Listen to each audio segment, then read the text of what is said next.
9h19, merci d'être avec nous. Le petit déjeuner de l'actu ce matin avec toujours Elisabeth Lévy qui est avec nous et Raphaël Enthoven qui est avec nous aussi. Bonjour. Bonjour. Le temps gagné, un roman aux éditions de l'Observatoire. Et avant de parler du livre, on va revenir un petit peu sur l'actu avec Raphaël Enthoven. Oui, parce que vous avez commenté l'actualité aussi beaucoup, Raphaël Enthoven, sur des radios concurrentes. Et sur les réseaux sociaux, vous êtes proactif, si je puis dire. Oui, parce que c'est le seul espace de dialogue désormais, donc il faut injecter de la civilisation là-dedans. Oui, de la civilisation. Oui, parce que c'est de la haine. C'est un monde à l'état de nature, si vous voulez. C'est un monde où l'homme est un loup pour l'homme. Et donc intégrer là-dedans un peu de, non pas de loi, mais de règles, si vous voulez, ou de règles du dialogue, c'est la façon que j'ai trouvé d'être citoyen. J'ai trouvé là une façon peut-être efficace, même si ce sont des coups d'épée dans l'eau, parce que les gens vont pas arrêter de se haïr parce que quelques profs de philo mettent de la dialectique dans le marais, si vous voulez. Mais enfin, c'est la façon que j'ai trouvé d'être citoyen. Voilà. D'être citoyen. Sur la liberté d'expression, là, autour de l'affaire de Valeurs Actuelles, vous, qu'est-ce que vous en dites? Quelle position vous prenez par rapport à ça? Cette affaire est très intéressante, parce que d'abord, dans l'affaire Valeurs Actuelles, si vous voulez, il y a une différence à faire, je crois, entre le texte, qui est médiocre vraiment, mais dont l'ambition était de déconstruire une falsification historique qui consisterait à dire que les Blancs sont seuls responsables des traites négrières, ce qui n'est pas le cas. L'intention est louable, le texte est très mauvais, je trouve, et caricatural lui-même, pour des raisons dans lesquelles on ne va pas entrer maintenant. Et en revanche, il y a le dessin. Et le dessin, à mon avis, recouvre ce que le texte dit, c'est-à-dire que représenter une députée noire enchaînée en esclave, ça n'est pas simplement illustrer un texte qui dénonce l'esclavage, c'est offrir une image à des gens à qui ça fait plaisir. Et cette image-là, à mon avis, recouvre ce que le texte dit. En gros, le problème de Valeurs Actuelles, c'est pas que ce seraient des gros racistes, ou que de l'autre côté, le parti du bien aurait recouvert tout ça de bons sentiments. Non, le problème, c'est qu'ils ont fait passer l'image de Daniel Obono pour une illustration du texte, alors qu'en réalité, le texte est un prétexte à cette image détestable. Très bien, ça fait réagir Elisabeth Lévy. Excusez-moi, là, vraiment, c'est toujours bon signe quand Elisabeth Lévy n'est pas d'accord. Non, mais pardonnez-moi, Raphaël, surtout, je les connais un tout petit peu, donc je sais parfaitement comment ça s'est passé. On a fait quelqu'un écrit un texte et on apporte le texte au dessinateur qui d'ailleurs a prétendu ne pas l'avoir. Je ne fais pas de procès d'intention sur le dessin, Elisabeth. Ce que je voulais dire, c'était que l'interprétation qu'on proposait du dessin ensuite. Je vais parler de votre interprétation maintenant. Moi, je ne vois pas du tout cela. Je vois plutôt des dessins empathiques. Et ce qui est extraordinaire, vous nous dites. Attendez, ce qui est extraordinaire, vous nous dites comme raison. Oui, vous nous dites comme raison, ça donne, ça fait plaisir à certaines personnes. Eh bien, je peux vous... Attendez. C'est ça que vous avez dit. Vous avez dit c'est une image de voir une députée noire en esclave, ça le fait plaisir. Voilà. Bien sûr, mais si ça fait plaisir à certaines personnes, c'est parce que l'image, la force de l'image, c'est toute sa particularité, recouvre le langage. Si vous mettez, excusez-moi, alors là, ne vous énervez pas tout de suite, si vous mettez une véritable photo, un véritable document, si vous voulez, qui montre des juifs déportés, ça fait plaisir aux néo-nazis de les voir. D'accord ? Ça leur fait plaisir. Donc, je crois que cet argument, moi, je veux dire, ça ne veut pas dire qu'il ne faut pas les montrer. La deuxième chose, si vous présentez, Elisabeth, si vous présentez un député juif en pyjama rayé, ça fera effectivement plaisir aux néo-nazis et ce sera un dessin dont la honte est comparable. Oui. Bon, je ne vais pas rentrer dans cette... Je voulais juste vous dire que l'argument que ça fait plaisir, toute image montrant des victimes plaît à un certain nombre de choses. La deuxième chose, si vous voulez, c'est que quand vous regardez les dessins relèvent de la fiction. D'accord ? L'idée est en fait de confronter Daniel Obono, mythiquement, que je trouve lourdingue pour ma part, mais pas du tout infamant, de la confronter à la réalité de l'esclavage. Mais ce qui est extraordinaire, vous pouvez trouver que le dessin est de mauvais goût, moi personnellement, encore une fois, Daniel Obono, si vous voulez, se présente elle-même en permanence. Je veux dire, elle fait de sa couleur une identité et elle se présente effectivement, elle représente les descendants d'esclaves. Donc, une espèce de victime, disons, dans le temps. Est-ce que si elle imagine... Est-ce que si elle imagine, les autres n'ont pas le droit d'imaginer et surtout merci Elisabeth. C'est une parenthèse assez longue, évidemment. C'est Raphaël Enthoven qui est quand même l'invité ce matin pour son livre dont on va parler dans un instant. Mais sur ce sujet, très rapidement, nous avons en commun d'ailleurs, Elisabeth Lévy et moi, je crois, d'être assez d'accord sur les diagnostics de Daniel Obono qu'on combat régulièrement pour, je crois, des motifs différents. Mais enfin, c'est une adversaire commune. Mais là où on est en profond désaccord, c'est que je partage avec Elisabeth le sentiment que notre antiracisme est un peu devenu fou, que la façon qu'il a d'être devenu identitaire est extrêmement dangereuse et délétère, mais c'est pas une raison pour valider le racisme de nos grands-pères. Et ce dessin-là, c'est du bon vieux gros racisme qui tâche. C'est ça que je veux dire en fait. Et que de la même manière que montrer un député juif avec un pyjama rayé, ce serait ignoble. On est dans cet ordre-là. C'est la période bananière, pardon, mais pour... bien sûr, mais ce que je veux dire. Je ne nie pas la nécessité de montrer des images de cette époque-là. Je nie la nécessité pédagogique de mettre en scène une députée qui est une adversaire idéologique frontale dans la situation d'une esclave enchaînée. Oui. Voilà, donc, je ne réponds pas. Oui.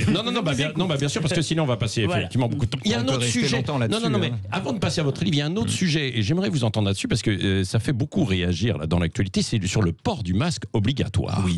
Vous qui êtes philosophe, parce que certains disent, oui, c'est une restriction. Vous qui êtes philosophe, ça commence mal en général. Non, mais c'est vrai. Il y a de la sagesse, en fait, derrière. La restriction de liberté, de porter le masque dans la rue, là où il n'y a peut-être pas forcément de danger. Il y a deux cas, s'il vous plaît. Je crois qu'il faut distinguer deux cas de figure. Il y a le cas de figure où on est au milieu les uns des autres, alors pas à distanciation sociale comme on l'est maintenant, mais où on est proche les uns des autres et où je ne vois aucun attentat contre ma liberté dans le fait de porter cet inconvénient qui préserve les autres de mes glaires ou de mes miasmes, si vous voulez. Je trouve que ou alors le caleçon est un attentat contre la liberté à ce moment-là. Tout ce qui nous sépare de ce point de vue est bienvenu et n'est en rien liberticide. C'est un inconvénient, à moins de penser que la liberté soit de marcher sur les pieds des autres. Après, il y a un autre cas de figure qui est le masque quand ça sert à rien. En gros, mettre le masque dans la rue, un feu rouge, etc., etc. Bien. Eh bien, alors, je suis partisan de le faire quand même. De la même manière que je suis partisan quand je suis au volant à 2h du matin à un carrefour et que le feu est rouge et qu'il n'y a aucun piéton, de m'arrêter quand même. Parce que si je ne m'arrête pas, parce qu'il n'y a personne et que c'est absurde de s'arrêter, si je ne m'arrête pas, la millième fois où je ne m'arrêterai pas, j'aurais pas vu passer la personne en question. Ce que je veux dire ici, c'est que la loi est parfois absurde, mais ça n'est pas une raison de ne pas la respecter. Et je ne vois rien, là encore, de liberticide là-dedans. Bon, écoutez, c'est intéressant, ça fait réagir. Elle réagira demain dans son édito. Elisabeth Lévy à 8h15. Bonne introduction. Allez, dans un instant, pendant une demi-heure, on va parler justement de votre livre. Vous réglez vos comptes avec une bonne partie de votre famille. Pourquoi? Vous allez nous le dire. C'est dans un instant, restez avec nous, les 9h26. Grand Matin Sud Radio, 7h-10h, Patrick Roger, Cécile de Ménibus. 9h29, il est là, Raphaël Enthoven, Le Temps gagné, un roman aux éditions de l'Observatoire. Moi, les premières pages, il y a une phrase que je trouve très importante. Boris Vian avait dit dans l'Équipe des Jours, une histoire entièrement vraie puisqu'imaginée du bout à l'autre. Vous l'avez écrite différemment. Cette histoire est entièrement imaginée puisque je l'ai vécue d'un bout à l'autre. C'est un roman de vie ou une vie romancée finalement, ce roman? C'est un roman sans fiction. C'est un roman sans fiction, c'est-à-dire que on ne va pas se cacher derrière son petit doigt et faire le malin, etc. Ceci est autobiographique, si vous voulez, c'est-à-dire que ce sont mes souvenirs. Mais mes souvenirs sont une matière première. C'est votre vérité à vous. C'est la version que je peux donner de mes propres souvenirs. Après tout, voilà, c'est comme ça. Chacun est fondé à apporter un jour sa propre pierre à ce débat qui est un débat collectif depuis longtemps. Donc voilà, ce sont mes souvenirs, bien sûr, mais la façon que j'ai de les raconter, les mots dont je dispose pour le faire, la façon dont je les ordonne, dont je les agence, le sens que je leur trouve, ça c'est la liberté du romancier, je crois, plus que du biographe ou de l'autobiographe, si vous voulez. Si ça n'était que cela, ce serait pas grand-chose. Oui, alors il faut préciser quand même pour les auditeurs qui n'ont pas lu, comme nous déjà, ce roman, un pavé, quand même 520 pages, comme disait Cécile tout à l'heure, que vous racontez. Mon côté 68 ans. C'est vrai, vous racontez votre enfance, votre jeunesse, ensuite le divorce aussi de vos parents, les gifles, les humiliations que vous aurez reçues. Et il faut préciser que tout ça, c'est dans un cadre familial, alors assez incroyable quand même, parce que donc votre père, c'est Jean-Paul Enthoven, vous avez été élevé par votre beau-père, et donc vous racontez que vous avez eu des gifles en fait de votre beau-père. Ensuite, Jean-Paul Enthoven était l'ami de Bernard-Henri Lévy. Vous avez, je raconte un petit peu tout ce cadre familial, vous avez épousé la fille finalement du meilleur ami de votre père, Bernard-Henri Lévy. On se souvient avec Justine Lévy, et vous en parlez en fait à l'intérieur, avant de quitter Justine Lévy pour Carla Bruni. tout le monde est rhabillé pour l'hiver, si je puis dire, sauf Béatrice qui est Carla Bruni. Pourquoi c'est un règlement de compte avec votre famille, c'est ça? Non, c'est quoi j'aime pas l'expression de règlement de compte, Patrick, parce que de la même, enfin, il y a le décorum germano-pratin, si vous voulez, c'est comme ça. C'est ma vie. C'est à C'est ma vie. Saint-Germain-des-Prés. Qui puis-je? J'y suis né, c'est ma vie. Je n'ai pas choisi l'écosystème à l'intérieur duquel je suis né. Quand Édouard Louis raconte sa vie, on lui reproche pas de régler des comptes ou de laver son linge sale en public, si vous voulez, parce que tout le monde, personne ne connaît les gens dont il parle. Il se trouve que moi, je suis né dans cet environnement-là, et comme chacun a le droit de le faire, j'ai raconté ma vie. Donc ma vie croise la leur. Ça, c'est comme ça. Maintenant, je ne crois pas qu'il s'agisse de régler des comptes, parce que quand vous prenez des coups sur la tête, et quand les coups que vous recevez sont présentés comme l'application de la loi, c'est-à-dire quand vous êtes au cœur, j'étais pas Oliver Twist, j'étais pas torturé, j'avais pas des sévices, etc., etc. Non, j'étais juste un enfant trahi par les adultes qui prenaient des gifles, mais dont les gifles qu'il recevait étaient présentés par le pervers qui les lui donnait comme l'application de la loi, ou comme la juste sanction d'un comportement inqualifiable. De sorte que vous vivez dans une zone grise, vous n'êtes pas vraiment battu puisque vous avez le sentiment d'être corrigé. Et cette zone grise, il n'y a que la littérature, il n'y a que, quand on le peut, la description pour reprendre la main sur elle. C'est tout le paradoxe d'un livre où vous racontez votre vie. Vous donnez le sentiment de vous déposséder de votre vie, de la mettre sur la place publique. En réalité, vous reprenez la main dessus. Vous reprenez la main sur un système qui est un système infiniment pervers, un peu gris, pas franchement noir, suffisamment gris pour vous gâcher l'enfance, vous pourrir la vie et vous éloigner du bonheur, mais pas vraiment noir non plus. Mais oui, mais du coup, ça fait des ravages chez les autres aussi qui sont cités forcément dans ce livre, non? Pardon, vous savez, quand on prend des coups sur la tête, Patrick, ce qui est scandaleux, ce qui est affreux, c'est de prendre des coups sur la tête, c'est pas de raconter qu'on a pris des coups sur la tête. Je veux dire, la victime dans cette histoire, ce n'est pas la personne dont je parle, c'est la personne qui parle, en l'occurrence, c'est le narrateur du livre qui raconte en suivant.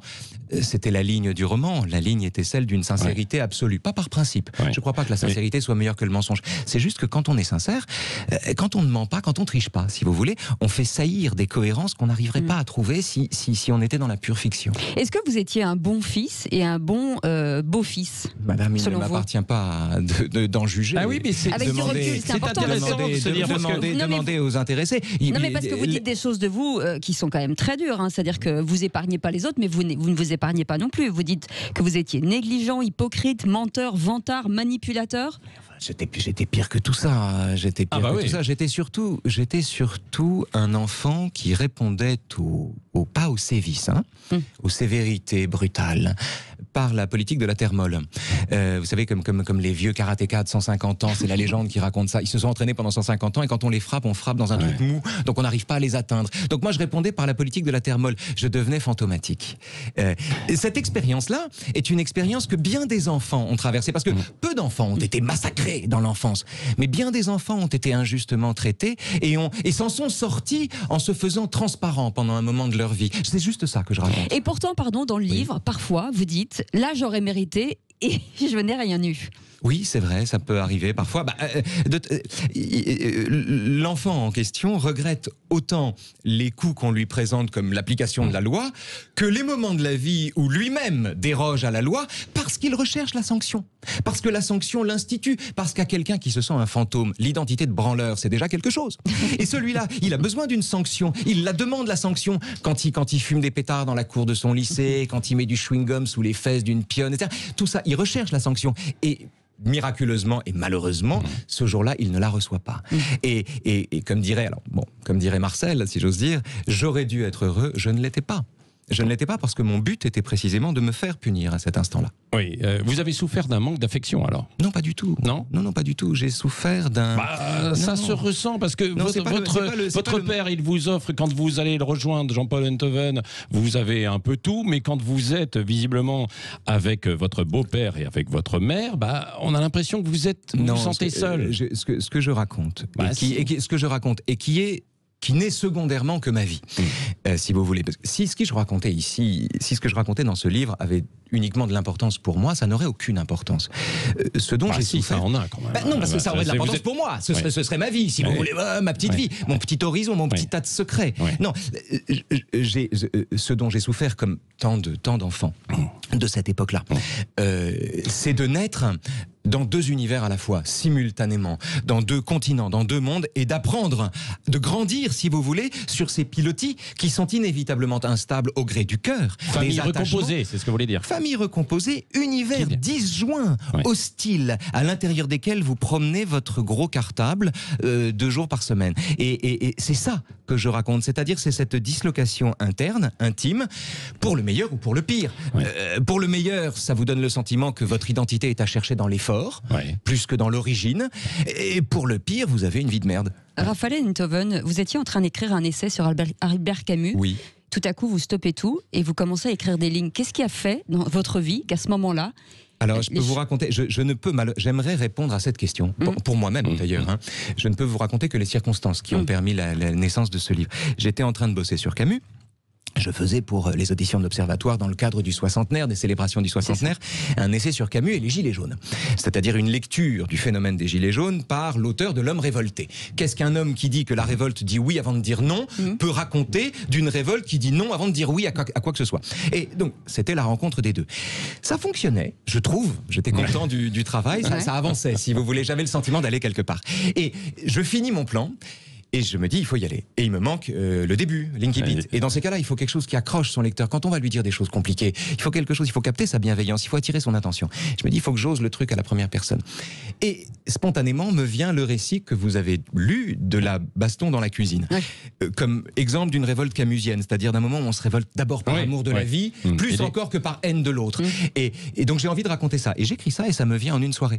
Alors, le lendemain, je reprends mon Camus, il me tombe des mains. Et c'est là que j'ai appelé mon éditrice, je lui dis, écoute, je bifurque. Et elle m'a dit, je te couvre. Oui. Mais là, vous n'avez pas peur d'une politique de la terre brûlée, de vous fâcher avec toute votre famille? Non, je ne crois pas qu'on se fâche avec les gens quand on les dépeint. Quand même. Attendez.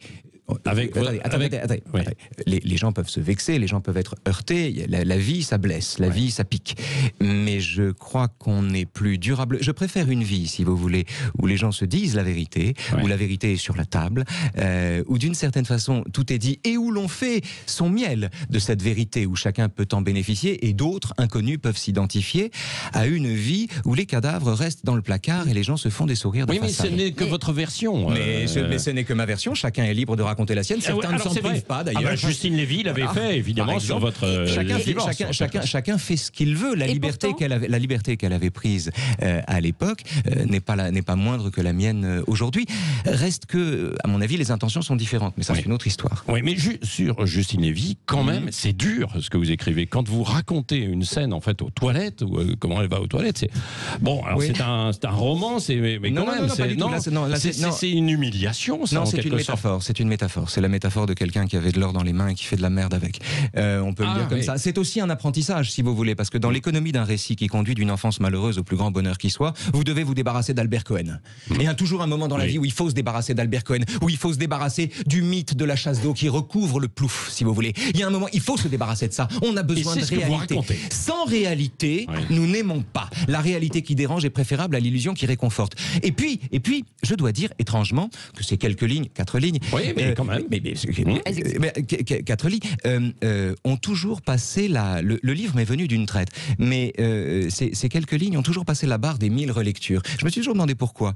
Et je crois finalement qu'en réalité, ça a sa place dans l'économie d'un roman. Et puis, vous savez, la littérature, c'est l'illimité. C'est ça. C'est l'illimité. En politique, un homme, ça s'empêche. Sinon, c'est un démagogue. En littérature, un écrivain doit ne pas s'empêcher. Sinon, c'est de la merde, justement. Je reviens sur votre père qui vous a fait quand même un beau cadeau, qui vous a quand même inculqué l'obsession de gagner du temps pour vivre pleinement votre jeunesse, vos amours, vos combats, votre liberté. C'est un beau cadeau quand même. Bien sûr. Mais je m'en réjouis, c'est une longue lettre de reconnaissance à cet égard d'ailleurs. Le paradoxe de la recommandation paternelle de gagner du temps, c'est qu'elle est ambivalente. Pour le pire, enjambe les étapes, ne lis pas les livres, lis les résumés, gagne du temps. Fais le malin, fais semblant de savoir jouer aux échecs, fais semblant de savoir jouer au tennis. Copycat, gagne du temps. T'as pas besoin d'être vraiment bon, fais croire que tu l'es. C'est l'enseignement du sophiste. Fais semblant d'être bon et ça ira, ça passera parce que les gens sont cons. Gagne du temps. Mais pour le meilleur, gagne du temps, c'est arrête de t'emmerder avec des déductions inutiles, des raisonnements absurdes, des bons sentiments. Marche à l'intuition. Sois sensible aux choses. Les idées sont d'abord des impressions. Et donc, pour le meilleur, gagner du temps, c'est aussi l'invitation à réenchanter le quotidien. Et le narrateur, fatalement, oscille entre ces deux recommandations, sous la même expression. Alors, à propos du père Jean-Paul Enthoven, vous lui avez piqué sa petite amie de l'époque. C'est Béatrice dans le livre. Enfin, vous lui avez piqué. Bon, voilà. Où il l'a laissé partir. Oui, où elle est partie. C'est peut-être un petit peu ça. Peut-être qu'une femme, mais dans ces cas-là, est responsable de son choix. Bon, c'est Carla Bruni. Alors, avant de parler peut-être justement de ce coup de foudre avec Carla Bruni. Non, du coup de foudre du narrateur avec Béatrice. Oui, c'est un tout petit peu différent, Patrick. C'est ça que je veux dire. C'est vrai. Mais il y a un moment quand même enchanteur, parce que c'est très bien écrit, évidemment, avec votre plume. C'est quand vous racontez ce week-end qui a lieu, je crois, à Marrakech ou à Tanger, voilà, dans une belle villa. Vous parlez de la réalité. Voilà, c'est ça. Et là, vous voyez, vous racontez une certaine Rita, qui est visiblement Ariel Dombal, qui va dans la piscine, et alors c'est tout un cérémonial, un spectacle que vous prenez plaisir à justement, et pendant ce temps-là, il y a Béatrice qui le fait simplement. Racontez ça, parce que c'est quand même assez incroyable. Si vous voulez, c'est que quand vous avez la chance d'être le témoin de moments si beaux, si extraordinaires, c'est-à-dire un humain qui met un quart d'heure pour se rendre de sa chaise longue à sa piscine en accomplissant une infinité de gestes avec une précision de métronome. Quand vous assistez à ça... C'est remarquable, ça. Mais bien sûr que c'est remarquable. Et que vous vous en souvenez et que vous disposez un peu plus tard des moyens de le raconter, le raconter est un bonheur absolu. Et alors attention, c'est un bonheur dans lequel n'entre pour le coup aucune agressivité, uniquement presque de l'amour, si vous voulez, pour cette silhouette et la façon dont elle se rend dans sa piscine. Ce que je veux dire, c'est que je suis content que vous citiez ces pages, parce que c'est ce que je voudrais. C'est-à-dire, je voudrais que ce livre soit non pas perçu, mais on ne maîtrise pas ça, comme une œuvre de destruction, mais plutôt comme le conservatoire de gestes apparemment fugaces, apparemment anodins, apparemment sans intérêt, et qui en réalité, quand on les décrit, sont une chose fondamentale et méritent seuls de traverser le temps. Et en somme, c'est ça que j'ai voulu faire, si vous voulez. Tout le paradoxe, c'est que le décor et les péripéties de l'histoire en font aussi une fusillade dans le quartier latin. Oui, c'est vrai. Bon, on va marquer une petite pause. On revient avec vous, Raphaël Enthoven, pour ce roman, Le Temps Gagné. Le Temps Gagné, d'ailleurs, c'est proustien, comme le disait Françoise de Goethe. Le temps retrouvé. C'est un peu proustien, le sillage, certainement, oui. Oui, c'est aux éditions de l'Observatoire. Et on parle de choses, mais c'est aussi parfois très drôle. Voilà, c'est bien de le dire aussi. Cette petite scène quand même de Rita, moi je trouve ça drôle. Il y a de la drôlerie quand même. Restez là, on revient dans un instant, il est 9h. Le Grand Matin Sud Radio, 7h-10h, Patrick Roger, Cécile de Ménibus. 9h47, Raphaël Enthoven est toujours avec nous. Le Temps Gagné, son premier roman aux éditions de l'Observatoire. Raphaël, quand on écrit 520 pages sur soi, est-ce que ça change, ça nous change ? Ou ça vous change? Oui, j'aurais pas pu vous répondre avant de l'avoir écrit, et je peux, là, en connaissance de cause, vous dire que ça a un effet tout à fait identifiable, c'est que ça remplace les tourments par des emmerdes. Ça remplace non mais je vous jure, c'est très simple, il faut l'entendre ça. Ça remplace les fantômes par des ennemis. C'est-à-dire que vous avez soudain, vous remplacez l'angoisse par la peur. Et la peur, c'est le repos de l'angoisse. Parce que la peur, c'est le moment où vous avez quelque chose à craindre, quelqu'un à craindre. Vous avez des emmerdes. Les emmerdes, elles sont solubles dans la vie. Les tourments, non. Et sauf par la grâce d'un livre. Donc oui, la différence pour moi, elle se fait là. Elle se fait... C'est comme si on vous donnait le choix entre sortir les cadavres du placard ou les garder. Les cadavres qu'on garde dans le placard puent moins. Les cadavres qu'on sort du placard vous empoisonnent moins. Donc là, vous avez évacué un peu ces peurs. Vous avez fait finalement une psychanalyse en écrivant. Même si vous avez, justement, après votre jeunesse et vos difficultés, vous avez été suivi. Non, j'ai pris la matière. Je fais une analyse comme beaucoup de gens, mais pas tout le monde, mais bon. Ah non, il y a les gens malades et il y a les gens qui se soignent. Mais j'ai pris la matière de mon lit, j'ai pris la matière de ma vie. Comme l'occasion d'un récit qui, je crois, touche d'autres personnes que moi. Juste cet exemple-là. Oui, on s'identifie quand même. Quand vous êtes petit et que vous prenez des gifles, par exemple, l'un des effets de ça, ou l'un des effets des injustices, c'est que vous avez pour toujours l'âge que vous aviez à cette époque-là. C'est pour ça, tout à l'heure, vous parliez de régler des comptes. Je parlerais plutôt de rendre des coups. C'est rendre des coups. C'est pas parce que vous les rendez 30 ans plus tard que vous les rendez pas. Vous voyez que c'est un règlement de compte, c'est autre chose. Rendre des coups, c'est juste que vous mettez 30 ans à répondre au pain qu'on vous a mis. Voilà. Alors ça c'est particulièrement intéressant. On a en ligne Edoui Gentier, qui est pédiatre et qui a beaucoup écrit sur les enfants, leurs parents. Bonjour Edoui Gentier. Oui, bonjour. Vous avez mobilisé pour interdire justement la gifle et la fessée. Et ce que dit Raphaël Enthoven, à travers son roman, il y a cette violence intrafamiliale. Vous avez écouté l'interview. Quel est votre sentiment justement?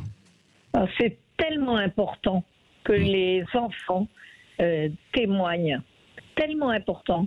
Parce que c'est tellement grave, lamentable. Ces humiliations du quotidien sur un être plus jeune, plus faible, à coups de petits cons, de toutes les insultes, des gifles, pour des oui, pour des non. Ce pouvoir qu'on appelle les violences éducatives ordinaires. Oui. C'est affreux, cet ordinaire. Et vraiment, Raphaël, je vous remercie de les dénoncer, de les raconter, de dire la colère qui est dans le cœur d'un enfant et que tous les enfants vont parler. Donc, en effet, la loi maintenant enlève l'autorité parentale si un parent pratique cette violence éducative ordinaire. C'est moi qui vous remercie de ces bonnes paroles. Violence éducative ordinaire, c'est vraiment... il faut bien nommer les choses pour les conjurer. Violence éducative ordinaire. On n'est pas dans le massacre, on n'est pas dans l'indifférence, on n'est pas dans l'amour non plus. Hein. Non, on n'est pas ce qu'on appelle un enfant battu. Non, c'est la première phrase du livre. Je n'étais pas, je crois, ce qu'on appelle un enfant battu. Même si cette phrase-là, c'est aussi le mantra de l'enfant qui se dit « Non, non, je ne suis pas battu, j'ai quand même fait des conneries ». Vous voyez ce que je veux dire? C'est à la fois la phrase de l'adulte qui dit « Bah non, il y a des enfants battus, c'est pas moi ». Mais c'est aussi la petite phrase à l'oreille du gamin qui se dit « Non, non, t'es pas battu, t'es pas battu. Après tout, t'avais qu'à pisser droit ou t'avais qu'à… » C'est ce qui est dit d'ailleurs. On ne sait jamais, c'est indécidable. Est-ce que Edoui Gentier… Oui, parce que surtout que, je rebondis sur ce que dit Raphaël, là, surtout qu'on vous dit toujours, pour se dédouaner, tu l'as bien mérité. Alors voilà, pour un petit bout de fromage pris, pour une maladresse, eh bien, tu l'as bien mérité. Et on se justifie. Et donc, vous croyez que vous avez été un enfant difficile. Et ça vous rend de plus en plus difficile, car vous rêvez de vengeance, vous vous endurcissez, vous devenez sournois. Vous le décrivez tellement bien. C'est tout ce que je raconte, c'est l'histoire du livre. Voilà, je suis heureux d'avoir des lectrices comme vous, Edwige. Oui, et Edoui Gentier, c'est aussi toute une époque peut-être aussi d'une façon dont on élevait en fait ces enfants, dans une période aussi où on a commencé à avoir des familles recomposées, parce que c'est aussi un peu ça que raconte Raphaël Enthoven à l'intérieur, quoi. Parce qu'il parle quand même de son père, de son beau-père, de la mère qui est au milieu, qui est complice un peu du beau-père. Elle laisse faire, elle va même dans parfois quelques humiliations, en tout cas, c'est la version de Raphaël. Ouais. Ah mais c'est ce que l'on vit bien souvent, parce que le beau-père, vous comprenez, l'enfant, il représente l'amour précédent de la mère. Donc on ne peut pas dire qu'on va l'aimer. Moi je leur dis aux beaux-pères, aux beaux-parents en général, dites-vous, je vais le respecter. Commencez par ça.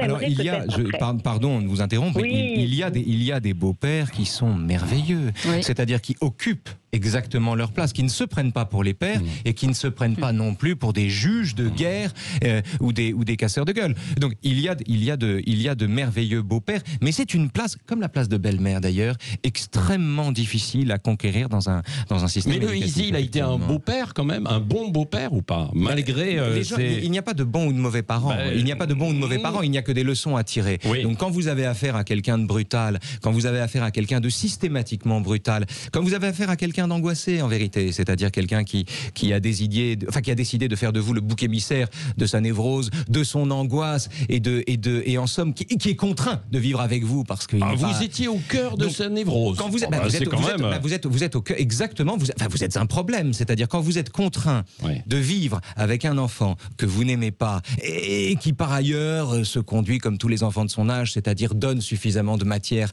à grief, eh bien dans ces conditions, vous avez le choix, soit d'être d'être un bon beau-père, soit d'être un tyran ou un pervers, si vous voulez, qui frappe et qui fait passer ça ensuite pour l'application de la loi. Ce que je veux dire, c'est que tout le monde n'a pas la chance de pouvoir écrire ça. Tout le monde n'a pas la chance de s'en libérer de cette manière-là. Et c'est aussi la raison pour laquelle il faut l'écrire. Parce que les gens qui vivent des situations, encore une fois, des situations indécises comme celle-là, il n'y a rien de répréhensible légalement dans ce que je raconte. Et voilà, mais des gens qui vivent des situations comme ça sont innombrables. Et dans ces cas-là, pour toucher d'autres cœurs que le sien, il faut aller très loin dans le récit de sa vie. Sinon, ça sert à rien, en fait. Sinon, ça sert à rien. Oui. Alors, je voudrais dire qu'aujourd'hui, si la loi a écrit depuis juillet 2018, l'année 2019, l'année dernière, n'est-ce pas? Il a fallu 9 ans de bataille pour écrire que l'autorité parentale s'exerce sans violence physique ni psychologique. Je suis né trop tôt. Oui. Et puis, il faut le temps de l'appliquer grâce à votre parole. Cela permet aux parents de se rendre compte que les enfants grandissent et la parole va leur être libérée. C'est très important, votre témoignage. Et l'autre chose très étonnante aussi, c'est cet argument qu'on retrouve dans Festen. Mon histoire n'a rien à voir avec Festen, je rassure tout le monde, etc. J'ai pas été violé, enfin bon, c'est pas de problème, c'est pas ça que je raconte. Mais dans Festen, ce qui est intéressant, c'est que quand le fils raconte « Papa, tu m'as violé », et qu'il met ça sur la table, toute la famille s'organise pour nier cette parole, pour dire qu'il délire, qu'il est fou, qu'il ment, etc., etc. Et surtout, les gens disent « Mais comment tu as pu t'entendre si bien avec ton père alors qu'il te violait quand tu avais 8 ans ?» Et ça, c'est très intéressant. C'est-à-dire dire mais ce qu'il raconte est faux, puisque dans l'intervalle, les individus en question ont noué des relations, etc. Vous avez continué. Vous avez toujours des contacts ou pas? Non, ça on peut pas dire ça. Non, là on peut pas dire ça. Vous avez essayé de recoller les morceaux? Mais je n'ai pas de morceaux à recoller. Moi, il y a pas de problème. Non, c'est surtout pas le problème. Le problème, c'est de comprendre encore une fois que le temps que ces choses-là mettent à exister en soi, à être digérées en soi, la gestion de ce temps-là fait que vous êtes contraint à des comportements qu'on vous oppose ensuite. Mais ça n'enlève rien à la souffrance que vous ressentez.